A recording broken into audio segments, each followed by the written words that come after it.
இரவும் பகலும் சூரியனும் சந்திரனும் அவனது சான்றாதாரங்களில் ஒன்றாகும். சூரியனுக்கும் சந்திரனுக்கும் சஜிதா செய்யாதீர்கள், அவனை மட்டுமே வணங்குவோராக இருந்தால் இவற்றையெல்லாம் படைத்த அல்லாஹ்விற்கே சஜிதா செய்வீர்களாக என்று தன் திருமறையில் 41:37 வசனத்தில் அல்லாஹ் சொல்கிறான்.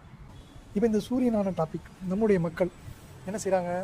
சூரிய வழிபாட்டிலோ அல்லது மாற்று மத சகோதரர்கள் செய்கிற அந்த ஒரு வழிபாட்டிலோ போய் கலந்துக்கிறாங்க. அது மட்டும் இல்லாமல் சமத்துவ பொங்கல் அப்படின்னு சொல்லிட்டு கொண்டாடுறாங்க. இது இஸ்லாத்தில் தடுக்கப்பட்ட ஒன்றாகும், தெரிந்து கொள்ளுங்கள் மக்களே. இந்த மாதிரி இணைவிப்பான காரியம் இருக்குல்ல, சமத்துவ பொங்கல் மற்ற சமரசமான கொள்கைக்கு மாற்றமாக போய் நிற்கிறாங்களா, அதெல்லாம் விட்டு விலக வேண்டும். ஏனென்றால் நாளை மறுமையிலே இந்த ஒரு நிலைமை யாருக்கும் வந்துவிடக்கூடாது, நரகத்தில் தூக்கி போட்டுருவாங்களாம். அதிலிருந்து நாம் மீண்டு வர வேண்டும் என்றால் நாம் நமது நிலைப்பாட்டை சரியான முறையில் வைத்துக்கொள்ள வேண்டும். அதோடு மறுமைக்கு செல்ல வேண்டிய பாதையை நாம் தேர்ந்தெடுத்து அதில் அழகான முறையில்